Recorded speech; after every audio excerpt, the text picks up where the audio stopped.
창세기 35장 16절로 29절 말씀 같이 봉독하겠습니다. 그들이 베델에서 길을 떠나 에브라스에 이르기까지 얼마간 거리를 둔 곳에서 라헬이 해산하게 되어 심히 고생하여 그가 난산할 즈음에 산파가 그에게 이르되 두려워하지 말라, 지금 내가 또 등남하느니라 하매 그가 죽게 되어 그의 혼이 떠나려 할 때 아들의 이름을 베논이라고 불렀으나 그의 아버지는 그를 베냐민이라고 불렀더라. 라헬이 죽음에 에브랏 곧 베들레헴 길에 장사되었고 야곱이 라헬의 묘를 비를 세웠더니 지금까지 라헬의 묘비라 일컫더라. 이스라엘이 다시 길을 떠나 에델 망대를 지나 장막을 쳤더라. 이스라엘이 그 땅에 거주할 때 르우벤이 가서 그 아버지의 첩 비라와 동침하며 이스라엘이 이를 들었더라. 야곱의 아들은 12이라. 레아의 아들은 야곱의 장자 르우벤과 그 다음 시몬과 레위와 유다와 이사갈과 스불론이요. 라헬의 아들들은 요셉과 베냐민이며 라헬의 여종 비라의 아들들은 단과 납달리요. 레아의 여종 실바의 아들들은 갓과 아세리니 이들은 야곱의 아들들이요 밧닷 아람에서 그에게 낳은 자더라. 야곱이 기럇 아르바의 마므레로 가서 그의 아버지 이삭에게 이르렀으니 기럇 아르바는 곧 아브라함과 이삭이 거류하던 헤브론이 있더라. 이삭의 나이가 180세라. 이삭의 나이가 많고 늙어 기운이 다함에 죽어 자기 열조에게로 돌아가니 그의 아들 에서와 야곱이 그를 장사하였더라. 창세기 47장 9절에 보면 이제 야곱이 바로 앞에 서는 장면이 나와요. 그 앞에 서서 야곱이 하는 말이 뭐냐면 내 나그네 길의 세월이 130년 그리고 우리 조상의 나그네 길의 연조에 미치지 못하나 내가 험악한 세월을 보냈습니다 라는 이런 자신의 인생 전체를 돌아보게 되는데, 오늘 본문은 어쩌면 이제까지 우리가 야곱 생애를 쭉 추적해 왔지만 오늘 이 본문을 대할 때 정말 우리가 그 야곱의 인생이 얼마나 거칠었나, 그리고 험악했나, 정말 하나님께서 부르신 이 택한 자들, 그리고 하나님 선택하신 그 백성, 그리고 이 야곱이라는 생애가 이렇게 참 거친 모습을 보면서 이것이 신자의 삶인가, 이런 걸 다시 한번 생각하게 하는 그런 본문일 것입니다. 사실 라헬의 죽음, 가장 사랑하였던 여인의 죽음 또한 참 인생 속에서 경험하는 일이기도 하지만 어느 누구에게도 있을 수 없는, 그리고 있어서도 안 될 그런 일이라고 볼 수 있는 르우벤과 비라의 동침, 자기의 아내인 비라와 또 자신의 아들, 큰아들이 동침하는 사건을 볼 때 정말 이 세상 속에서 일어나기도 힘든 일인데 이게 어떻게 성경에 기록되어 있나, 어떻게 이게 하나님께 택하신 자, 그리고 엊그제 우리가 보았던 정말 그 야곱이 하나님을 향한 믿음을 고백하고 그리고 그 신앙이 그렇게 자라가는 그런 족장의 삶 속에 어떻게 이런 일이 벌어지나 싶을 그런 일을 보게 되잖아요. 오늘은 이 두 가지 사건을 좀 살피면서 같이 기도했으면 좋겠습니다. 첫 번째는 라헬의 죽음이에요. 가장 사랑하는 사람의 죽음이죠. 근데 여기서 우리가 야곱이 라헬을 가장 사랑하였다라는 것은 우리가 그 결혼의 과정 속에서도 우리가 충분히 확인할 수 있지만 그 뒤로도 이 요셉과 베냐민을 향한 야곱의 특별한 사랑, 그 근거로 라헬을 내 소생이었다는 사실, 라헬의 자식이었기 때문에 그랬다는 사실을 생각할 때에도 라헬을 향한 그 야곱의 사랑은 정말 기뻤던 것을 볼 수가 있습니다. 근데 좀 여기 본문에서 참 우리가 좀 뜬금없다라는 마음도 드는 게 뭐냐면, 왜 이렇게 라헬을 먼저 데려가실까? 왜 라헬이 이렇게 아기를 낳다가 이렇게 빨리 죽나? 라는 이 부분에 대해서 참 약간은 우리의 마음 가운데 의아한 마음이 들기도 합니다. 우리가 언뜻 생각할 때 우리가 드는 생각은 뭐냐면 라반의 드라빔을 훔친 사건이 있었잖아요. 그 사건을 했을 때 야곱이 그것을 훔친 자에게 저주가 있을 것이라는 그런 말을 하거든요. 이것이 그 사건 때문인가? 아니면 오늘 본문 자체는 직접적으로 그 사건을 언급하지 않아요. 그래서 우리가 그 사건이라고 섣부르게 이렇게 추정하고 그것이라고 이렇게 해석하는 게 어려울 거라 생각합니다. 하지만 우리가 계속해서 지금 야곱 전체의 사건에서 볼 때 하나님께서 매우 공의로우신 분이시라는 거에 대해서 우리가 계속 살폈잖아요. 계속해서 그것이 나중에라도 분명하게 그 일들이 이루어지는 것, 하나님의 방법대로 행하지 않았을 때 그거에 대해서 분명히 하나님께서 징계하시는 것, 그거에 대해서 하나님께서 가르치시는 것, 자녀답게 만드시는 그 일들이 계속해서 반복되고 있잖아요. 그런 측면을 봤을 때 이 본문을 그 사건과 연결시키는 것 또한 아주 뜬금없는 그런 해석도 아니고 무리한 해석도 아니다라는 생각을 우리가 생각할 수 있습니다. 다만 아무튼 이 본문에서 나타나는 확실한 것은 야곱의 험악한 삶이 엿보인다. 정말 인생 속에 어떤 이런 일이 또 닥치나 싶은 마음이 듭니다. 근데 여기서 중요한 또 한 가지는 뭐냐면 이 아이에게 이름을 지어주는 장면이에요. 그 리브가는 이제 죽어가면서 벤온이라고 이렇게 말하는데요. 그리고 또 야곱은 베냐민이라는 이름으로 바꾸죠. 그 전자는 그 뜻은 뭐냐면 슬픔의 아들이라는 그런 해석도 있고, 또 한 가지 해석은 나의 힘, 능력의 아들이다 라는 그런 의미가 베노니 안에 있어요. 그런데 한번 생각할 것은 뭐냐면 어떤 게 자연스러운 해석인가? 슬픔의 아들이 맞나? 아니면 나의 능력의 아들이다 라고 말하는 게 맞나? 우리는 당연히 이 전체 사건 안에서 우리가 자연스러운 것은 아마 슬픔의 아들이라고 해석하는 게 훨씬 자연스러운 해석이 될 것입니다. 근데 야곱은 이 이름을 바꾸잖아요. 뭐 능력의 아들이라면 굳이 이름을 바꿀 필요 없잖아요. 뭐 그 이름 자체가 되게 의미가 좋으니까. 그런데 그 이름을 바꿀 때 이 의미는 뭐냐면 오른손의 아들이라는 뜻이에요. 그러니까 오른손이라면 매우 존귀한 자, 하나님의 우편에 한 자식이지, 이렇게 표현할 때도 나의 어떤 내 능력의 오른편이라고 말할 때 소중한 자라는 그런 의미를 가지고 있습니다. 근데 이게 야곱이 자신의 자식의 이름을 지어준 최초의 이름이에요. 그 전에 모두 자기 라헬과 레아가 주도적으로 이름을 짓거든요. 근데 이 안에서 우리가 보는 건 뭐냐면 아버지에게 이 사건을 통하여 이 야곱이 영적인 지도력을 가지고 있다는 사실을 보여주고 있는 거예요. 지도력을 회복한 모습을 보여주는 거예요. 과거에는 아내들이 이름을 주도적으로 지었다면 이제 아버지가 그 이름을 바꿔주는 그런 지도적인 위치 안에 서게 되었던 그런 모습을 볼 수가 있습니다. 정말 베냐민은 야곱의 입장에서는 가장 소중한 사람을 잃고 얻은 소중한 자식이에요. 가장 소중한 생명을 바쳐서 아이를 얻은 자식이다. 그 측면들을 잘 기억했으면 좋겠습니다. 그런데 야곱의 지도력과 관련된 또 다른 비참한 사건이 곧바로 이어져요. 그것이 바로 우리가 본 르우벤이 비라와 동침하는 사건입니다. 근데 이 부분에 대해서 여러 가지 해석이 있어요. 한 가지 해석은 뭐냐면 라헬과 레아의 끈질긴 경쟁이 있었잖아요. 근데 이것이 그 경쟁의 연속성에서 하는 큰아들의 복수인가? 이 큰아들은 레아의 아들이거든요. 첫째 아들이거든요. 근데 오늘 보면 비라는 누구냐면 라헬의 종이에요. 단과 납달리를 낳은. 근데 묘하게도 라헬의 죽음 이후에 이 사건이 있다는 걸 연결시키는 거예요. 즉 라헬에게 수치를 짓는 행위입니다. 그것을 위하여서 첫째 아들 르우벤이 비라와 동침을 했는가, 이것을 생각할 수 있을 것이고, 단순히 정욕에 이끌는 것이다, 매우 르우벤이 자신의 정욕을 참지 못하고 비라와 동침했다, 이런 것을 생각할 수 있겠죠. 근데 좀 생각이 여러 가지로 스쳐요. 왜냐하면 자기 어머니 뻘인데 어머니와 함께 뻘인 그 사람에게 이렇게 정욕이 일어나고 굳이 그렇게 해야 됐는가, 그런 부분들에 대해서 여러 가지를 생각하게 되죠. 또 한 가지는, 그러나 이 본문 전체가 분명하게 증거하고 있는 한 가지는 뭐냐면 이것은 야곱을 향한 크나큰 도전이었다. 뭐냐면 큰아들 르우벤이 야곱의 권위를 빼앗겠다는 행동이었다. 어머니의 하체는 아버지의 하체이죠.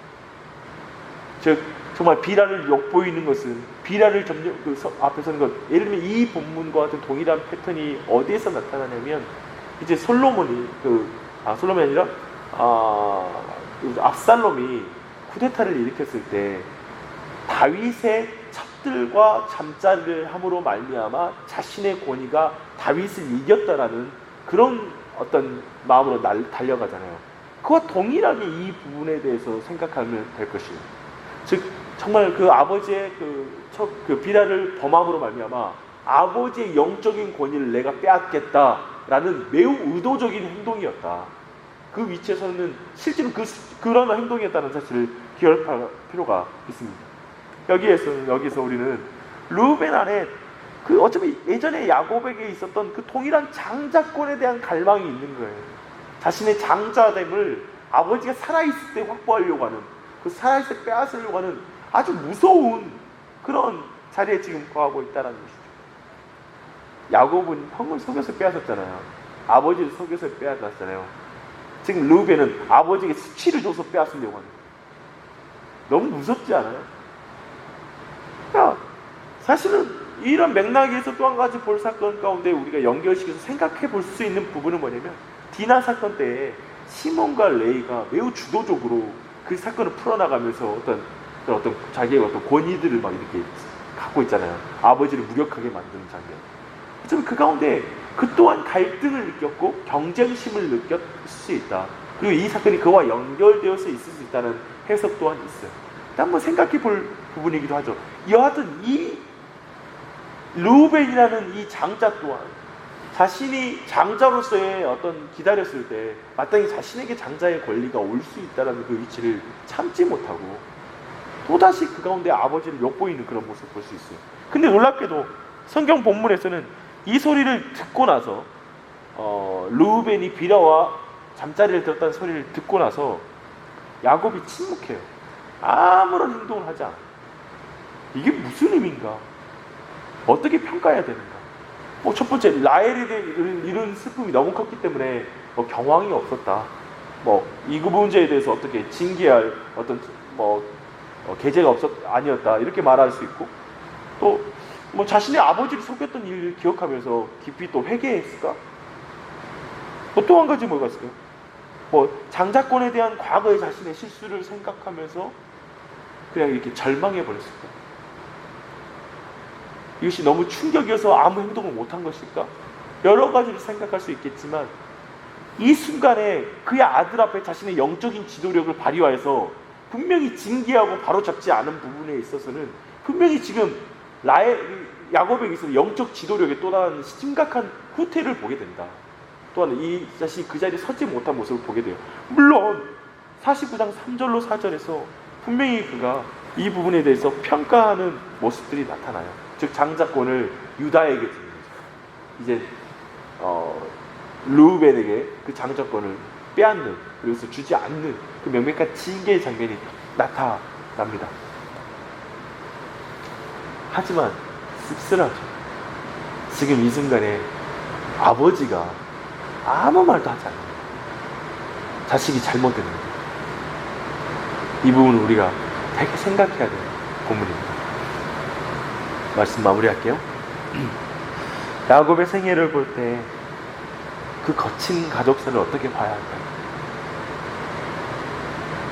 신앙이 이렇게 점점 자라고 성화가 단계적으로 점점 이루어지고 이렇게 성숙해가고, 그리고 그 사람이 이제 이렇게 빚어지고 더욱더 성숙해지면 하나님이 환경도 바꿔 가시고 그 가정에 문제가 없게 하시고 그 문제가 자연히 건강하게 자라고 문제를 일으키는 아이들이 없고 병통하고 어떤 그런 환경으로 열어가신 하나님의 어떤 섭리와 어떤 하나님의 그런 이 끄심들을 우리 모두가 기대하고, 그것이 신앙의 좋음과 성숙해감과 그런 믿음의 어떤 과정 속에 하나님께 주신 표징이다 라고 말하기도 하는데요. 지금 야곱의 생애에 나타나는 이런 일들을 우리는 어떻게 이해해야 할까? 도대체 하나님은 어디로 이끌고 가고 계신가? 제가 오늘 이 말씀 묵상하면 되게 마음이 슬프기도 한 거예요. 신자의 삶이란 뭔가? 이 야곱의 이 인생 전체가 그 이후에 사실은 출애굽한 이스라엘 백성 전체에게 있어서 하나님의 인도하심과 이끄심과 그 과정 전체, 그들에게 있었던 험악한 세월에 대한 어떤 해석의 틀이 되어지는 하나님의 어떠하심과 하나님의 방법이기도 한데, 그리고 동일하게 이 시대를 살아가는 우리 모두에게도 동일하게 하나님의 어떠한 분이시고 어떻게 그분의 사람들을 빚어가시는가에 대한 큰 어떤 눈을 우리에게, 그리고 틀을 제공해주는 큰 생애이기도 한데, 도대체 하나님은 어디까지 이끌고 가고 계십니까? 어디로 이끌고 계십니까? 어디까지 우리는 두드려져야 하는가? 나는 야곱의 이 생애를 보는데, 오늘 말씀을 보는데, 그리고 계속해서 말씀을 보는데 그만이라는 말이 나오는 게 입에서, 이제 그만 좀 하시지, 좀 이런 일 좀 그만 좀 있었으면 좋겠는데, 이제 이후에 나타나는 건 요셉이 이제 형제의 손에 의해서 죽음의 위협에 가다가 노예로 팔리는 사건이 계속 이어져요. 이 참담한 일이 계속 되는 거예요. 우리는 몰라요. 우리를 어디로 이끌어 가시는지. 이 상황 속에서 우리는 도저히 이해할 수 없는 상황 속에 있지 않나요? 이 지금은 나중에 돌아봐서 이해되겠으나 지금은 이해할 수 없는 길을 우리는 걸어가고 있다. 오직 그분을 신뢰하며 걸어갈 수밖에 없다라는 생각을 갖게 됩니다. 47장 9절로 10절을 잠깐 읽으십시다. 이제 애굽에 가서 바로 앞에 서서 하는 말이죠. 함께 읽겠습니다. 야곱이 바로에게 아뢰되 내 나그네 길의 세월이 130년이니이다. 내 나이가 얼마 못되니 우리 조상의 나그네 길의 연초에 미치지 못하나 험악한 세월을 보냈나이다 하고 야곱이 바로에게 축복하고 그 앞에서 나옵니다. 야곱이 바로에게 축복하고 나오잖아요.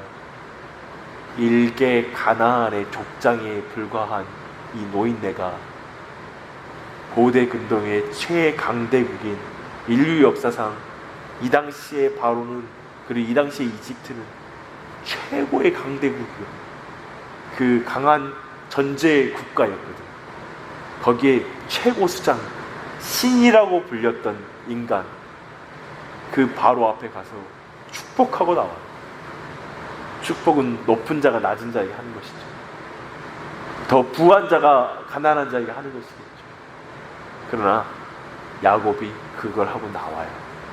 근데 어쩌면 그 근거처럼 말하는 건 뭐예요? 내가 험악한 세월을 보냈습니다. 그 말하고 축복하고 나오는 거예요. 하나님이 험악한 시간을 통해서 축복하는 사람으로 우리를 빚어가시는 이 선하신 주님을 믿음으로 지금 현재 보이지 않는 길을 걷는 것이다.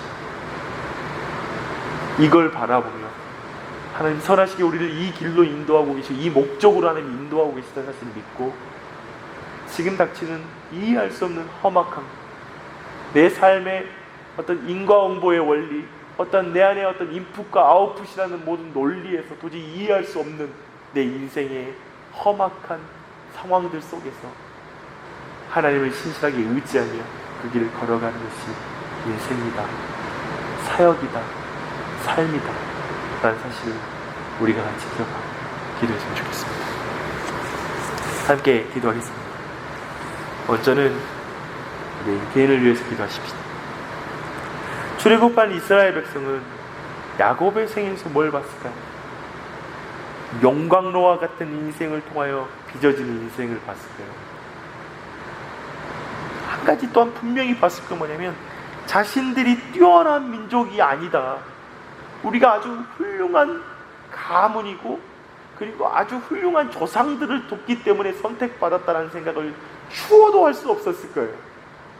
그 가족들에게 일어났던 이 가족사를 보면서 자신들이 잘났기 때문에 지금 하나님께 선택받아서 구원받는다는 생각을 하지 않았을 거예요. 비참한 가족사를 가진 자신들 조상들, 그 비극적인 어떤 그 완악한 본성을 가진 장면을 보면서 경악을 했을 거예요.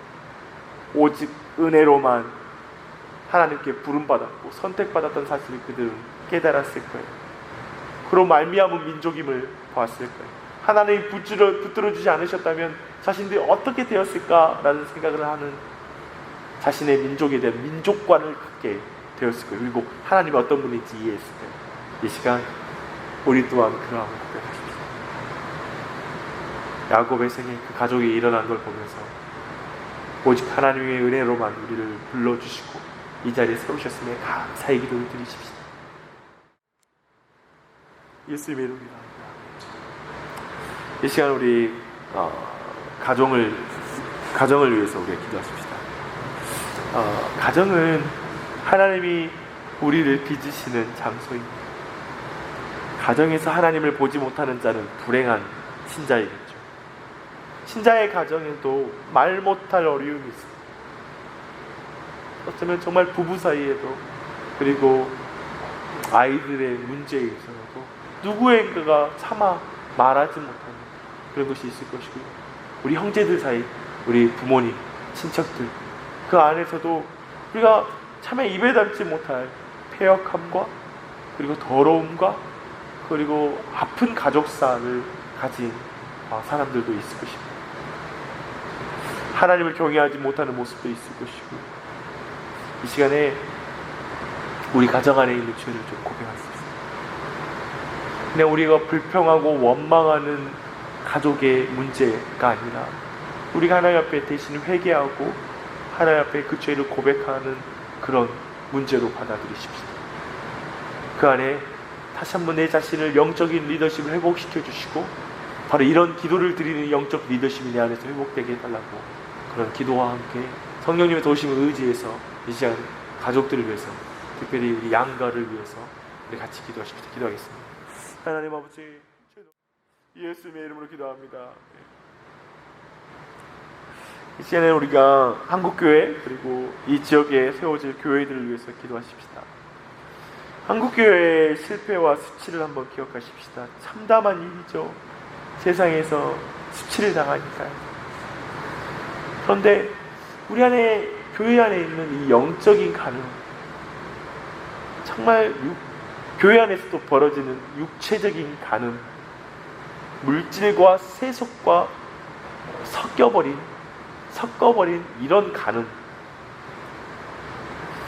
이런 것이 굉장히 우리 안에, 교회 안에 너무나 많이 있다는 사실을 생각해 볼 때, 사람들은 자꾸만, 교회가 지금 이 시대 속에서 비난받고 있다고 생각하고, 그리고 이 세상에게 지금 공격당하고 있다라고 말을 해요. 맞죠? 공격당하는 게 있죠. 우리가 예수를 믿기 때문에 받는 고난 또한 분명히 있어요. 교회가 거기에서 더 지나치게 오해받는 것도 있죠. 그러나 자꾸 사람들이 거기서 대처하는 방식은 뭐냐면, 자꾸 이제 교회가 그러니까 더욱더 언론 플레이를 잘해야 되고, 교회가 더 뭉쳐가지고 한 목소리를 내야 된다고 말하고, 자꾸만 우리 또한 세상에게 우리의 힘을 데몬스트레이트 해야 된다. 정말 우리가 그걸 보여줘야 된다. 집단 행동으로 보여주고, 그것들을 우리가 정말 그것을 우리가 가시화시켜서 이렇게 힘을 보여줘야 된다. 이런 방식으로 나아가고 있다는 거예요. 그러나 그것이 교회의 영향력을 회복할 수 있는 하나님의 방법이 될 수 없다는 사실을 기억해야 합니다.